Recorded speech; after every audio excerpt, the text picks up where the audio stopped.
Hi, everyone. I'm here with Peter Wordsworth today, who's the Director of Consumer Duty Services. Peter, thanks very much for joining me. Thanks, Chris. Thanks for the invitation.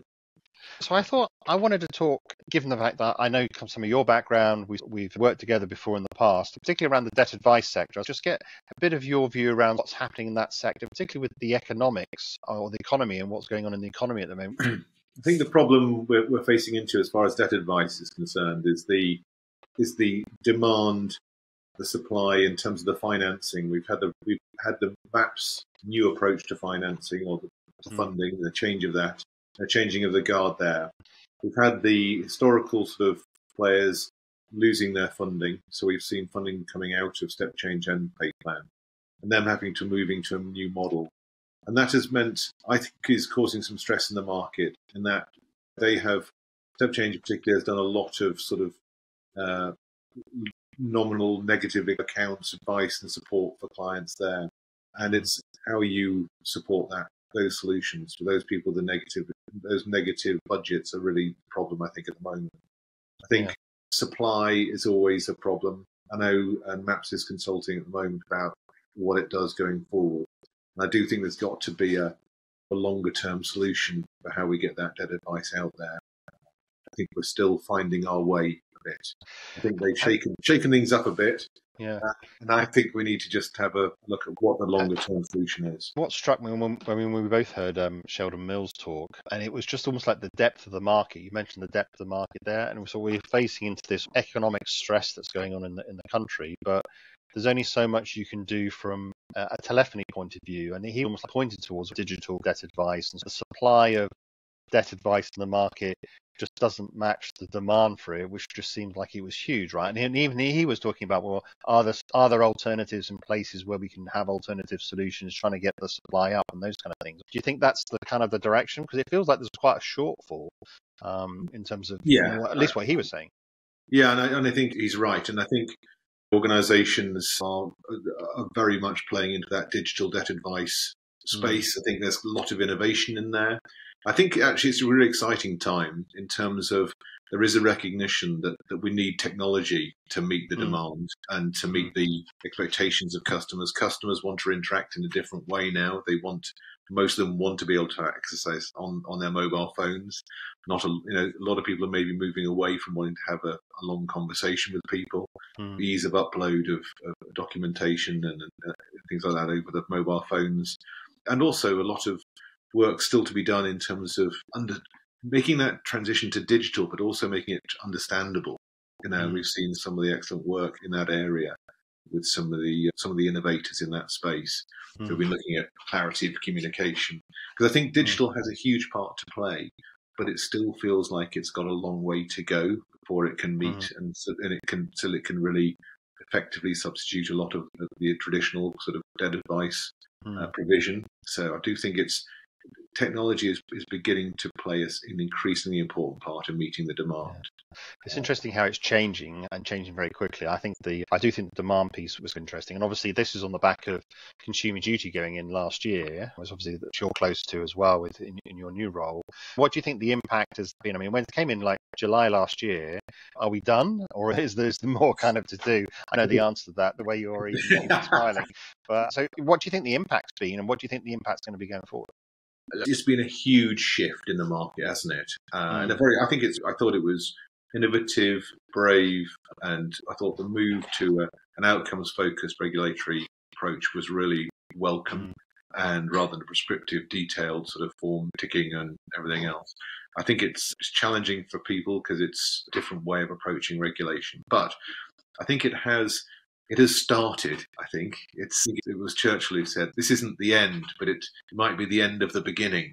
It's probably or the beginning of the end, as it were. Yeah. Well, certainly we're not there now. Yes, we should have had the first phase rolled out, embedded. The implementation plans should have been implemented, but we're now moving to that next phase where we're going to get the first annual reports due this year. So the first reports will be due this year. We're going to have those board reports, those annual reports due. We've got the closed accounts being brought in July. That's going to be huge, particularly in the mortgage market, where you have thousands of closed products out there that are going to be brought in within scope.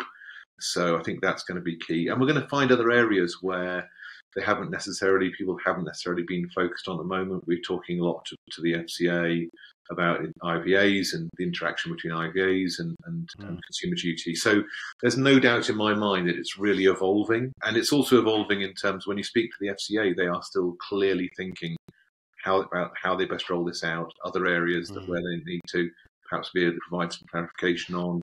I suspect we're going to see more DRIP letters out probably early half of this year, giving further guidance and expectations. And we've just seen some more stuff coming out very recently about their expectations of what goes into the sort of board packs for the annual reports on duty. So it's a start. It's definitely started, but we've still got quite a long way to go yet. Those board reports, that was really heavily emphasised, I think, in the last session I attended. The other piece that sort of sends chills down my spine is the word evidencing, right? And just making sure you can actually evidence things, and just like how ready we are to be able to do that. What's your kind of assessment in terms of readiness around KPIs and sort of data and being able to evidence you generating good outcomes? Yeah, and I think that is the challenge. I think everybody's got their heads around, right, consumer duty, they need to focus on delivering good consumer outcomes. And it is how the evidencing of that, I think, is one of the most challenging pieces. But also the fact that it's very clear that the FCA is going to be very data-driven in there. The granular level of data they're now expecting firms to be providing clearly indicates they want to be a data-driven sort of organisation. They've been very open about that. So I think the challenge is you have people who may be acting very much with the right intentions, very much aiming to delivering good consumer outcomes, not in any way doubting their integrity or their intention, but they are going to have the ability to demonstrate objectively through data how they are doing that and how they are measuring that. And so evidencing sort of their decisions and what they base that on, what data they've done, because the FCA is not only looking to see that in place, but they're looking to see how you're using that data to improve the outcomes moving forward. So we're not saying, so you understand that now, how are you using your data to improve the outcomes for the next cohort? How much of a change in culture do you think that is for firms? We tend to get quite focused on outcomes, and getting our head around outcomes is relatively straightforward. Maybe easier to say than to do, but we're quite practical as an industry. We're quite practical around like helping customers, those kind of things. But turning that on its head and saying you've got to have data to be able to show that can be a different way of thinking, particularly in terms of process design and how we think about how the data goes through those processes. How much of a cultural change do you think we've got of a leap do we have to make? I think it is a big cultural change, but I think hopefully people have been starting to make that change over the last sort of 6 months or so, because you're absolutely right. For years we have designed processes about getting customers from A to B. And now we have to get customers from A to B, but make sure that B is the destination that really is that B is a good outcome for them. And if we should be taking them from A to C, then we should be able to identify that C is the better place for them. And I think that is a very different process of design, another extra layer of design that we have to build into those processes and those client journeys to make sure the end point is the right end point for them. And that applies very much in debt advice as well, obviously. We're just thinking about legacy processes, and you mentioned grandfathered products, which is coming in this year, but it's almost, and legacy products and legacy systems don't really help us with those kind of regards often, because some of this stuff's innate within the system design, isn't it? Yeah, it is. And I think the only thing that gives me, and I think that is a big problem, but I do think what's really interesting is we are seeing some really good and innovative tech coming into this market now. I can't remember a time when I've seen more tech, more products coming to market, more providers coming to there with ideas and different things. If you think of just about that sort of benefits, income maximization, the ability for products out there for people to go in there and identify benefits they might be able to, or check they're entitled to. I think there's a lot of recognition that technology really has got a key part to play in the solution here, and there is a real change in step change in the speed of sort of innovation in this marketplace. It's something I haven't seen in the last 10 years or so, certainly. And it's really I couldn't agree more. In the last sort of 5 years, a lot of these interviews have been around just the speed of change has just been terrific, hasn't it? A lot of it's driven by the platforms that come through, but the amount of innovation that's out there is I just think it's incredible. And new ideas coming all the time. And last year was another example of that. The one challenge I think that I often hear, though, is almost like, how do you differentiate between buying something where someone's clearly, it's their business and they've thought about it and they've gone through it, they put the investment in to come up with these new innovations, versus, I don't want to spend the money and I'll just do it myself. What do you think? Do you see that hesitation, and is it justified, or do you think, how do you get around it? I agree. I think there is the problem we face is there's almost an embarrassment of riches or choice here. Yeah. And every organisation has a finite budget and can only deal with not only is it sort of the budget of the cost of implementing some of these solutions, the other is the resource to implement them. So you have to decide what your priorities are. Excuse me. What are you going to focus on? What are the key areas we need to address? Which are the products that best address those? We see quite a lot of innovative partnerships coming to the fore now. And I think that is clearly the way people are looking to go, to say, we want to partner with you because we feel you can help us get to where we need to get to and be part of our journey for the longer term. And I think that's appealing, to both sides. I think this whole sort of ecosystem and ecosystem management is, you can just create a dramatically different kind of business process as a result of it, like quite leading edge, very relatively quickly. It's just, I get frustrated when you see, I know we can see all that, but we're just going to do it on a spreadsheet. I think we're almost moving into a sort of classic, what I would call a sort of classic fintech scenario, whereby when the challenger banks started coming along, some of the challenger banks, they had all the tech, but the mainstream banks had all the customers. And so there's this kind of battle of whether it's how you got the customers onto the new tech. That tension between, it's almost easier to start with a clean sheet with a new challenger than it is to adapt what you have, because it takes long to do that. But you have the customer, the established people have the customers and the clients to look after. So you really need to find a solution that can be deployed for the people with the customers as well.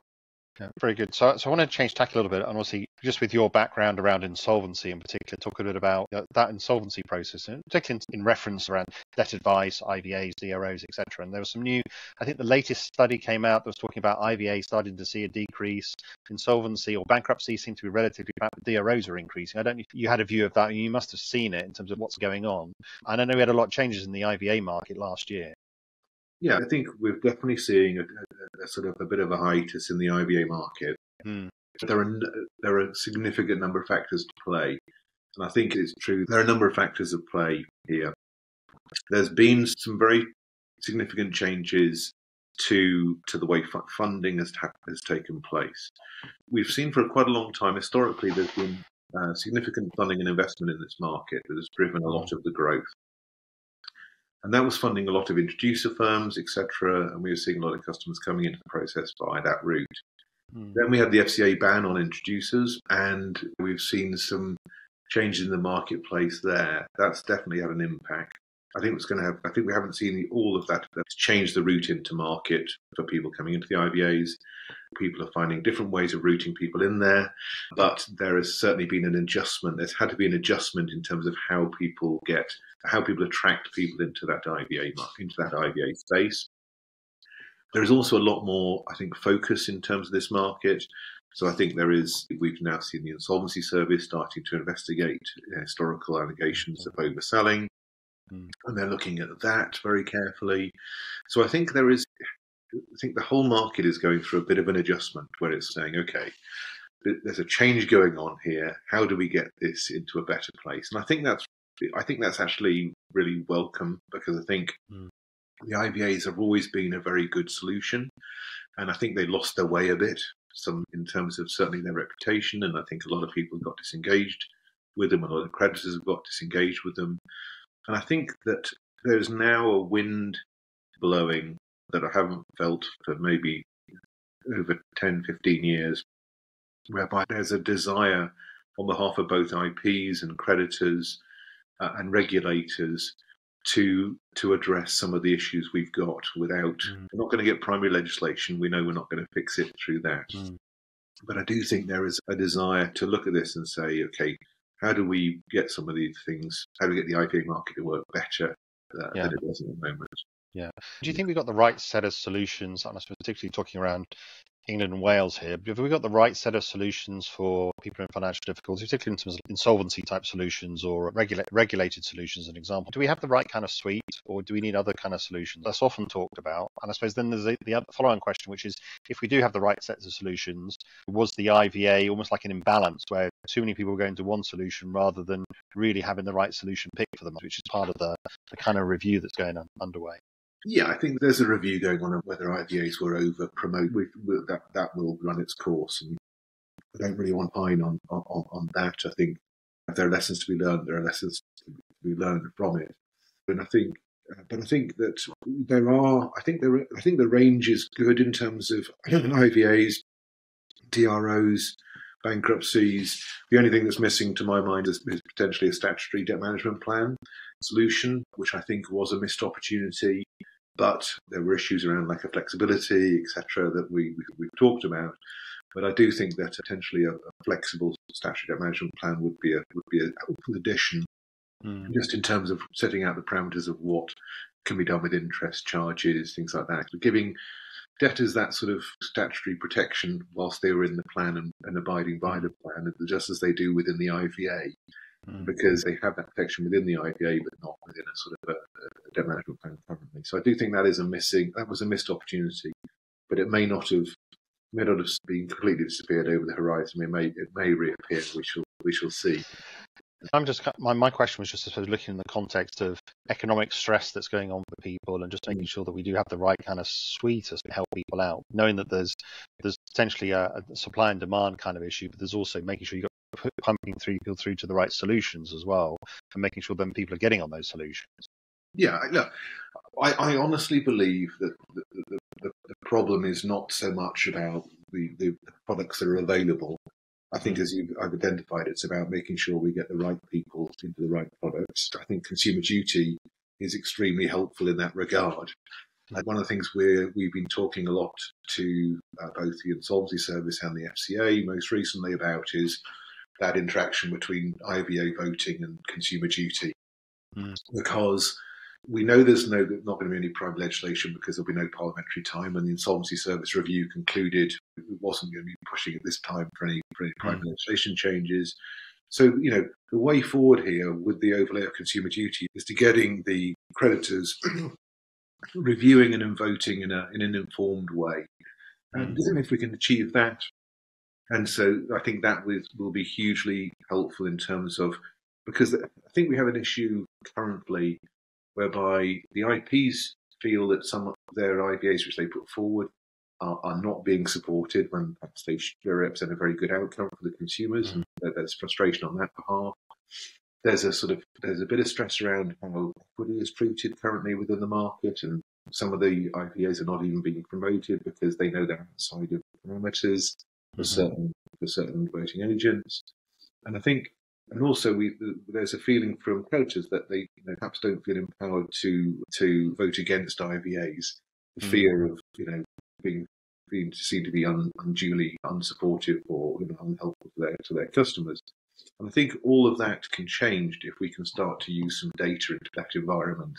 Yeah. And people could vote with a bit more confidence in terms of, I have evidence and something I can produce to the FCA that shows me this is a good sustainable IPA, therefore I'm going to vote in favour of it. And perhaps it's the IP providing that evidence which makes the consumer think, or the creditor think about when they're voting, whether they should be supporting it or not. And perhaps it's the creditor saying, I've evaluated the IVA and it's a good sustainable IVA and therefore I'm going to vote in favour of it, or we don't think it is and therefore we're going to feel empowered to vote against it. And I think all that comes together under that whole FCA Consumer Duty overlay for the creditors, about the Insolvency Service overlay of the IPs and how we demonstrate we're not overselling this solution. And I think those two things coalesce together very well to producing a more healthy approach to IVAs. And I think that's really welcome. And what's really encouraging for me, Chris, is that for the first time, we're now seeing the Insolvency Service and the FCA working collaboratively together. So we saw the FCA attended the recent IPA event. We've seen them engaging with players and stakeholders, and including ourselves, about the IVA space. Whereas the FCA has been, for some time, probably felt it had enough on its plate. It wasn't fully engaging with that. But the FCA now seems to be really engaging with this area, and I think the combination of the FCA and the Insolvency Service are filling that what was sometimes a bit of a grey area, because IVAs weren't regulated by the FCA; they were regulated through the regulatory bodies, and there was that sort of. But the creditors were regulated by the FCA. So how do we? And now we're seeing a joining together of those two regulators to address the issue, and I think that is what I mean in terms of there being a wind of change coming that I think actually will be good news for creditors. I think it'll be good news for IPs, and I think it'll be good news for consumers if we can get it all done.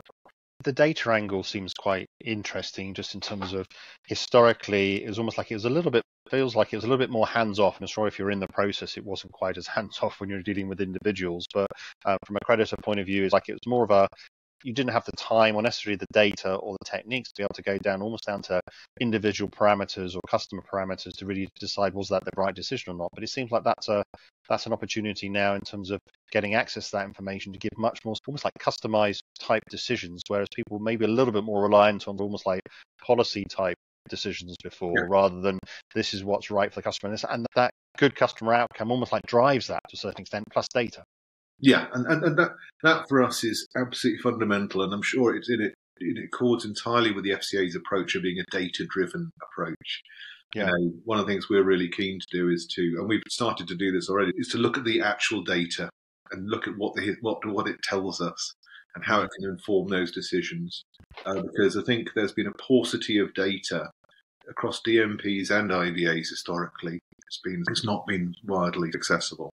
And we've been able to, and with this new spirit of sort of cooperation across the piece, we've been able to start to access data, produce some analysis, which we've shared with the FCA and we've shared with the Insolvency Service and we've shared with a number of parties in terms of looking at what the current behaviours are, how we could use data to more effectively and intelligently vote in terms of this piece. And there is a good solution out there that can take this forward. But data has got to be the key part of it, the objective use of data. And that, I think, is the groundswell. And that's part of the future for a lot of these things. And it's back to a technology-driven solution that can be applied easily. That's the way, I think. Yeah, I always find it fascinating when you almost like you have preconceived or common understanding around what is actually going on. You look at the data and you find that something else is slightly going on, right? And it's, I didn't really quite think that was going on.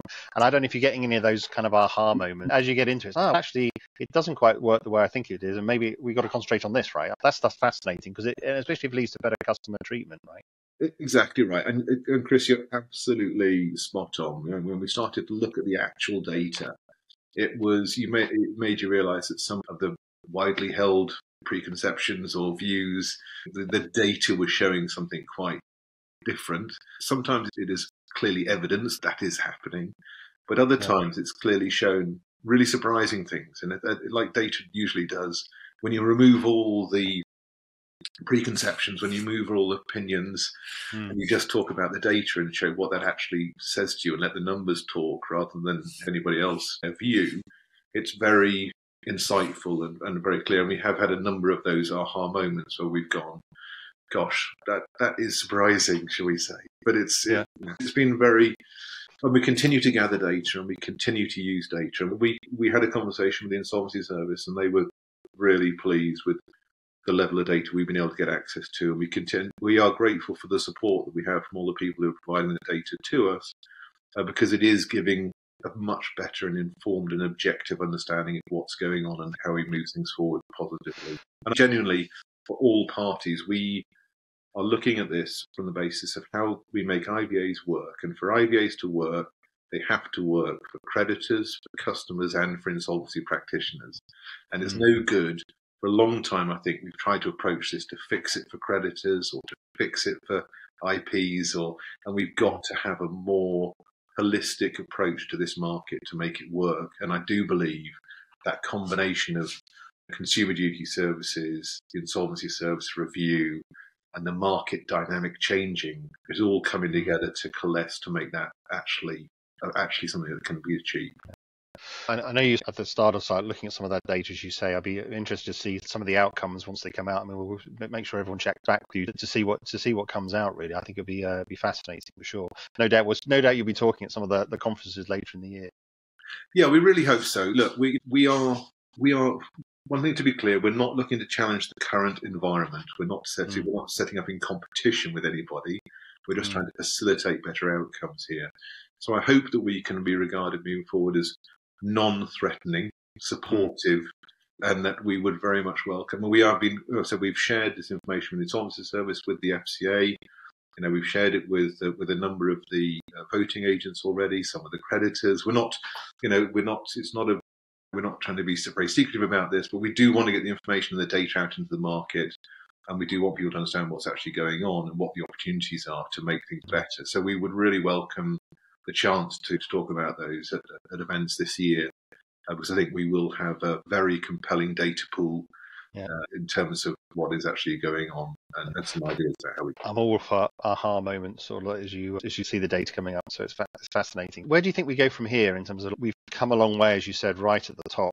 There's still more to do, but what do you see, sort of like, if you look out into the next year or 2 years, where do you think it's going to change environment wise? What's your kind of sense?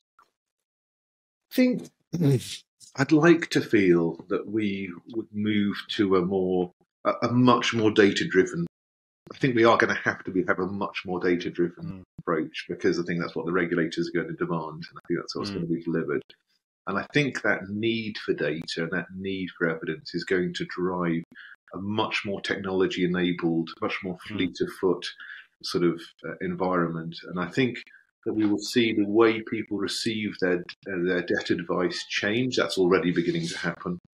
But I think that we will see I really hope we'll see significant improvements in how that advice is delivered, the intelligibility of that advice, the understandability of that advice. I'm a huge fan of the work that Amplify Global have been doing in terms of that clarification, plain numbers, people like that. They've got really, there's no doubt whatsoever, what we want is people on the right sustainable debt solutions. And I think making sure they understand what they're getting into at the outset is a key part of that. So I hope that we will see long sustainable debt solutions, and that we'll finally start to deal with some of the historical sort of anomalies or areas where it hasn't worked quite as well as it could have done. And I think, as I said, what we'll see, my big prediction would be that we will see technology playing a significant part in addressing the debt advice shortfalls, if we can call it that. But also in terms of improving the customer experience and improving the sort of the way we get the right people to the right solution. Yeah, I mean, and as you said, the pace of change has been huge. So it's going to be very interesting to watch the next year or so, just as all of these techniques start to sort of tumbling down into this kind of sector, right? We've seen it upstream in social media, those kind of things, but it's almost using the data to understand what's going on. With expanding to this sector is really quite interesting. No, I agree, Chris. We've both been in the industry for 20 years plus, I think it's fair to say. And I cannot remember a time when it was more exciting in terms of technology. I think the last time I was excited about how technology could change things was when Melita power dialers came. That'll fry the noodle of anybody who's under. No, remember. Peter, thanks very much for making the time. I appreciate it. It's fascinating. It's going to be very interesting to watch, as you say, how things develop, and we'll check back in. So fantastic. Thanks very much. Thanks, Chris. Really appreciate the chance to chat.